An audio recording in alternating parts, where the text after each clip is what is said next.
those flap extension speeds. And because we are flying close to the ground, there's less margins. We need to be keeping that cycle of lookout attitude instruments going continuously and quite rapidly so that we can detect any changes and respond to them before they actually pose a significant threat to us. We want to know immediately whether or not the aeroplane is now 100 feet lower than we were intending.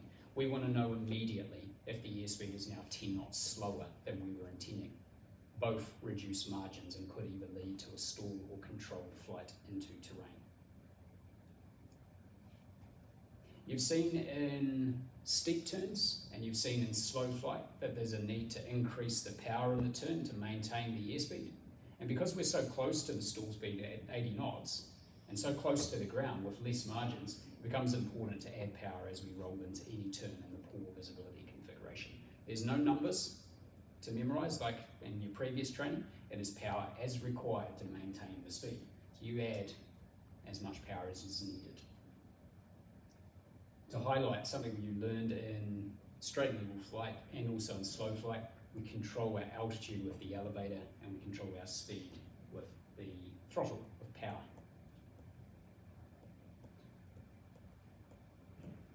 So now you've got a good background information, good background knowledge of the hazards, the considerations.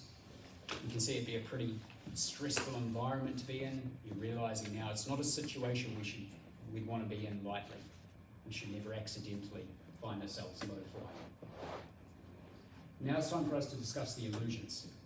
These are important because when we are close to the ground, the wind is very much more evident than when we're higher up. The sense of ground speed, the sense of drift is much more evident. And this can lead to illusions.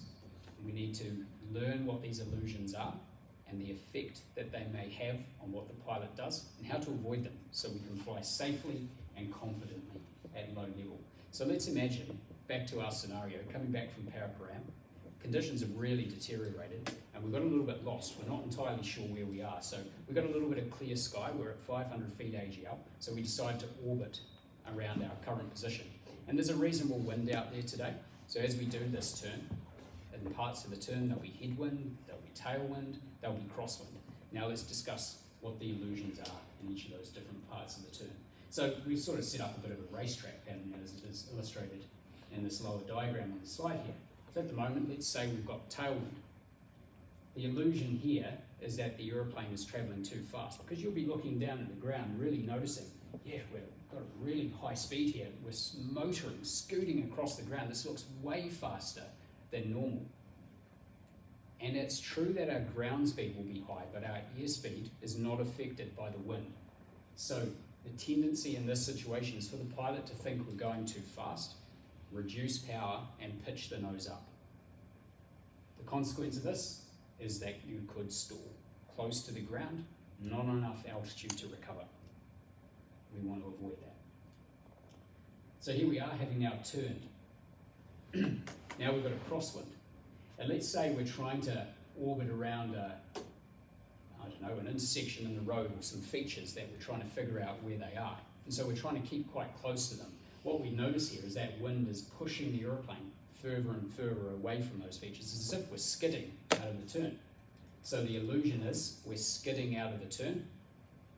The tendency is the pilot will often try to overcorrect by pushing in some rudder or moving the stick over slightly to keep the aeroplane flying close to the features they're trying to identify. But it's often not a coordinated input on the controls. So you cross the controls up, airspeed reduces, we're close to the ground, we could stall, we could spin with insufficient altitude to recover. So we don't want that to happen. What about now? We've turned into a headwind. Illusion is flying slow. You look down at the ground, you think, oh, it's taking a long time for these obstacles to go past me. It looks like we're going way too slow. We must be about to stall. And the pilot often increases the power or lowers the nose. Increasing the power could cause you to breach the VFE speeds, and lowering the nose could cause controlled flight into terrain. Not good. What about now? We've got another crosswind, but this time it's going to be as if the aeroplane is slipping towards our features. It's going to be pushed towards the centre of our features. So what does the pilot tend to do?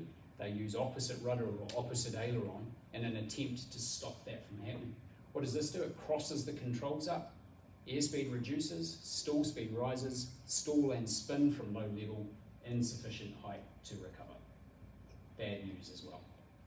So clearly, we don't want to fall victim to these illusions. So how do we actually prevent this from happening? Firstly, we've got to be aware that these illusions will be evident from low level.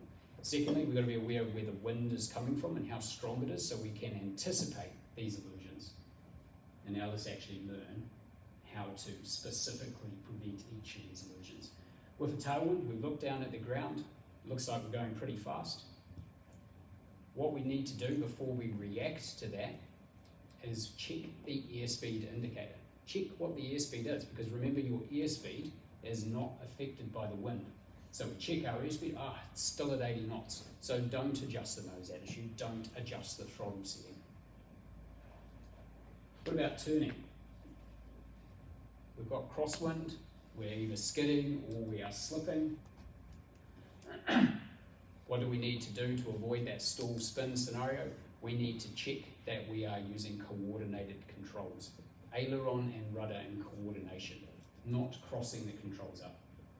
What about with that headwind? Look down at the ground, looks like we're going really slow, we're about to stall. No, check your airspeed. It's still 80 knots, because the airspeed is not affected by the wind. And once again, turning, that feel of slipping out of the turn. We don't want to cross the controls up. What do we do when we feel we're slipping? We check the controls, the slip skid bar, to make sure that we are balanced and avoid crossing the controls up. So today's lesson is mostly based on the hazards, considerations that we've discussed, and these illusions.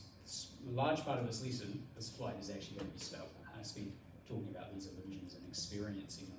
So instructional techniques for you guys: you cannot do this lesson on a day where there's light winds. It has to be windy. And by windy, I mean, in my opinion, 15 knots is not windy enough. 20 knots is ideal. 25 knots, yeah, that's all right. Got to be careful about how windy though, and particularly which low-flying zone you use and where the wind is coming from. Because you imagine going into Lima 367 on a day where there's a 30-knot wind, you're going to get smashed in there. It's not so bad in Lima 366. If it's a westerly, like 30 knots is usually very smooth. It's like actually perfect, but not so in Lima 367. So you've got to think about your threat mirror management as instructors at all times. So, conclusion.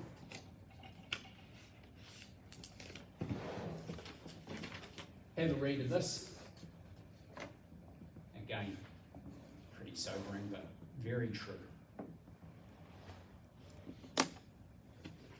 So just to summarise, the purpose of this training is to develop your awareness, your decision making, your appreciation of the hazards, the illusions, so that you can confidently and safely fly the aeroplane at low level. But remember, we never want to be flying any lower than necessary, so we can avoid that by making early decisions before we run out of options.